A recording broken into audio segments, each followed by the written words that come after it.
వాణ్ణి మామూలు మనిషిని చెయ్యాలని నా ప్రయత్నాలు నేను చేస్తూనే ఉన్నాను రాఘవయ్య గారు.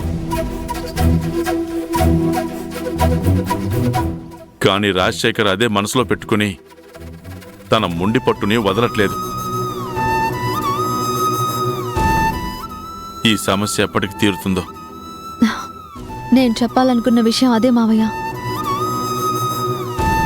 మళ్ళీ మీరిద్దరూ ఎప్పట్లా కలిసిమెలిసి ఆనందంగా ఉంటే మేమందరం కూడా సంతోషంగా ఉంటాం. అది జరగాలంటే వెంటనే ఆది సంజనాల పెళ్లి జరగాలి. మంచి ఆలోచన పవిత్ర. ఆలస్యం చేయకుండా వీళ్ళ పెళ్లి చేస్తే పరిస్థితులన్నీ చక్కబడతాయి.